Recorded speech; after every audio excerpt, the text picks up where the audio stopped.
Berikutnya. Baik, bismillah. Alhamdulillah, salatu wassalamu ala rasulillah Muhammad ibn Abdillah la nabiyya ba'da, asyhadu an la ilaha illallah wa asyhadu anna Muhammadar Rasulullah. Allahumma shalli wa sallim wa barik ala sayyidina Muhammad wa ala alihi wa sahbihi ajmain. Teman-teman sekalian, kita hari ini bicara tentang supervisi atau bicara tentang pengawasan ya. Jadi supervisi atau pengawasan dalam lembaga pendidikan. Nah, kalau dilihat secara histori bahwa ya kalau supervisi dalam lembaga pendidikan ini memang berkembang dan mengalami sebuah perubahan yang sesuai dengan tuntutan zaman. Nah, pada masa lalu bahwa masa yang namanya supervisi itu lebih ditekankan kepada pemberian yang berorientasi pada benar salah sebuah pekerjaan ya, dengan cara yang tidak jarang atau jangan cara yang menakutkan, memberikan sanksi dan menjerumuskan. Maka hal ini tentu ini akan membuat orang itu takut untuk bekerja ya. Nah, tapi sekarang tentu supervisi ini ditekankan pada lebih kepada pembinaan dan pengembangan pada orang yang disupervisi. Maka supervisi ini merupakan sebuah layanan ya kepada guru-guru yang tujuannya adalah menghasilkan instruksional, menghasilkan belajar dan kurikulum ya. Nah, dalam hal ini tentu ketika bicara dalam pengertian seperti itu, maka proses supervisi itu ada suasana yang kondusif, ya. Suasana yang mendukung, ada hubungan yang interaktif dalam suasana kebersamaan, suasana kolegial. Dimana dalam hal ini tentu diperhatikan, perlu memperhatikan prinsip-prinsip daripada supervisi itu sendiri. Maka prinsip-prinsip supervisi sekarang ini ya harus diantaranya interaktif. Ya. Jadi artinya supervisor dan supervisi, ya supervisor itu adalah orang yang mengawasi, supervisi adalah orang yang diawasi. Nah, pada hakikatnya itu adalah sama, ya, sederajat, merupakan mitra, saling membantu, saling meningkatkan profesionalnya. Nah, prinsip kedua itu adalah prinsip demokratif. Jadi prinsip demokratif itu maksudnya adalah bersikap terbuka ya, dalam mengemukakan dan menghargai pendapat orang lain. Sehingga ketika dalam proses supervisi ini ya terjadi dialog. Ya. Kalaulah misalkan apa yang disampaikan oleh si supervisor kurang pas, kurang tepat, nah ini yang diawasi perlu bisa menyanggah, bisa menyela gitu ya. Nah, kemudian yang ketiga bahwa supervisi oriented sekarang ini ya prinsipnya. Artinya berorientasi kepada yang diawasi, bukan berorientasi kepada yang mengawasi. Nah, inilah perlu kita perhatikan ya. Nah, dalam hal supervisi ini ya kalau kita melihat itu tentu misalkan dalam supervisi itu yang disupervisi adalah guru ya, guru mata pelajaran. Maka yang tugasnya adalah kaitan dengan tugas guru ya, tugas guru yang harus diperhatikan misalnya dalam hal menyusun AMP ya, membuat program tahunan, semesteran, kemudian silabus ya, kemudian juga pembuatan RPP ya, pelaksanaan KBM-nya, penyusunan evaluasi, analisis butir soal, daya serap ya. Dan kemudian juga apabila dikehendaki ya di supervisi itu juga mungkin bisa juga pegawai administrasinya. Mungkin yang ada beberapa bantuan yang diperlukan, apakah itu dalam hal pengawasan pengisian buku induk ya atau klaper atau juga administrasi perpustakaan. Jadi pada dasarnya ya supervisi itu merupakan proses yang dimana di situ diperlukan segala hal. Jadi prosesnya itu terdiri dari 3 dalam supervisi itu. Ya. Tahapan pertama, bagaimana menetapkan standar pelaksanaan. Ya. Ini harus diperhatikan. Yang kedua, menetapkan pengukuran pelaksanaan pekerjaan dibandingkan dengan standar. Nah, makanya tadi saya di awal bicara tentang controlling. Ya. Kalau bicara controlling itu bicara tentang standar. Karena di situ ada yang disebut dengan membandingkan ataupun menyamakan antara yang seharusnya dengan yang terjadi gitu ya.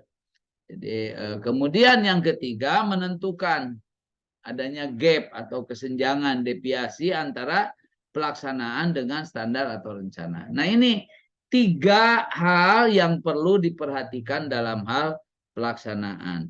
Nah, dalam hal proses dasarnya dari pengawasan atau supervisi ini. Nah, bagaimana prosesnya? Tentu proses itu ya tentu ketika tadi misalkan tadi ya menetapkan standar pelaksanaan pekerjaannya. Nah, penentuan standar ini mencakup kriteria untuk semua lapisan pekerjaan, job performance. Ya. Kemudian bahwa standar ini adalah kriteria untuk mengukur ya, pelaksanaan pekerjaan. Kemudian kriteria itu dapat dalam bentuk kuantitatif atau kualitatif. Nah, kemudian standar pelaksanaannya itu pernyataan mengenai kondisi yang terjadi bila suatu pekerjaan dikerjakan secara memuaskan. Ya, dikerjakan secara memuaskan. Umumnya ya standar pelaksanaan pekerjaan ini dalam hal suatu aktivitas itu tentu itu bernyangkut dengan ada kriteria ongkos, ya, waktu, kuantitas, kualitas. Kemudian juga dalam hal yang lain, misalnya dikemukakan ada 5 ukuran kritis standar. Jadi standar fisik, standar ongkos, standar program, standar pendapatan, dan standar yang tak dapat diraba atau yang intangible ya. Nah, di antara standar yang tadi itu, yang standar intangible ini merupakan standar yang sulit diukur. Nah, biasanya tidak dinyatakan dalam bentuk kuantitas. Nah, kemudian yang kedua, pengukuran hasil pelaksanaannya. Nah, pengukurannya ini tahap ini bahwa proses pengawasan ini mengukur.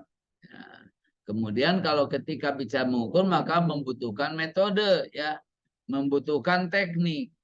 Nah, metode dan teknik koreksinya itu bisa dilihat dari klasifikasi fungsi-fungsi manajemen. Ya. Jadi, misalnya yang pertama fungsi manajemen itu kan ada yang namanya perencanaan. Maka dalam perencanaan ini merupakan garis umpan balik proses manajemen, dapat berwujud meninjau kembali di mana di situ rencana mengubah tujuan atau mengubah standar. Yang kedua, pengorganisasian. Nah, di sini memeriksa apakah struktur organisasi yang ada itu cukup sesuai dengan standar, ya. Apakah tugas dan kewajiban telah dimengerti dengan baik, dan apakah diperlukan penataan kembali oleh orang-orang. Kemudian yang ketiganya penataan staf. Nah, di situ maka memperbaiki sistem seleksi, ya, memperbaiki sistem latihan, menata, mengembangkan, kemudian menata kembali tugas-tugasnya, dan kemudian yang selanjutnya ada pengarahan. Nah, di situ mengembangkan kepemimpinan yang lebih baik, ya, meningkatkan motivasi, menjelaskan pekerjaan yang sukses, ya, penyadaran akan tujuan yang secara keseluruhan apakah kerjasama antara pimpinan dan anak buah berada dalam standar.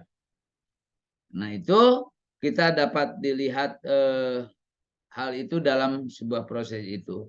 Yang kedua, ada proses dan konsep sistem. Jadi dalam proses dan konsep sistem ini bahwa ada dua hal pokok. Ada pengawasan, ya, pengawasan dalam hal ini menurut paham klasik, dan ada pengawasan dalam konsep sistem sibernetik. Nah, pengawasan kalau menurut konsep klasik itu bahwa pengawasan ini hanya merupakan coercion atau compelling, artinya proses yang bersifat memaksa-maksa agar kegiatan pelaksanaan dapat disesuaikan dengan rencana yang telah ditetapkan. Nih, ya. Jadi compelling ini. Nah, kemudian yang berikutnya bahwa ada pengawasan dalam konsep sibernetik. Maka dalam konsep sibernetik ini, ya, tentu pengawasan ini didasarkan kepada kesadaran yang bersifat sibernetik atau sistem sibernetik. Apa itu?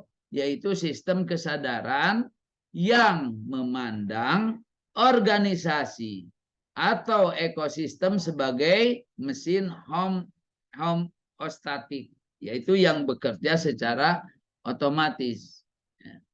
Nah, karakteristiknya dalam sistem sibernetik ini yang pertama adalah menentukan keseimbangan. Adanya equilibrium. Yang kedua, menerima perubahan-perubahan di dalam lingkungan sebagai umpan balik terhadap sistem. Yang ketiga, memindahkan informasi lingkungan eksternal ke dalam sistem. Dan keempat, melakukan tindakan korektif yang cepat tatkala output beroksilasi di luar batas kesadaran. Maka konsep pengawasan yang diterapkan ke dalam satu sistem ini digambarkannya dalam sebuah bagan. Ya, di mana ini bagan itu menjelaskan bagaimana fungsi pokok sistem mengadakan introspeksi yang didasarkan pada informasi umpan balik lingkungan eksternal. Nah, ini diantara hal yang perlu kita ketahui dalam hal ini, bahwa konsep pengawasan ini ada yang dengan didekati sistem klasik dan juga ada yang didekati dengan sistem sibernetik. Barangkali itu sebagai tambahan saja untuk teman-teman semua. In ahsan kalami paminallah wa in asa pamin nafsi. Assalamualaikum warahmatullahi wabarakatuh.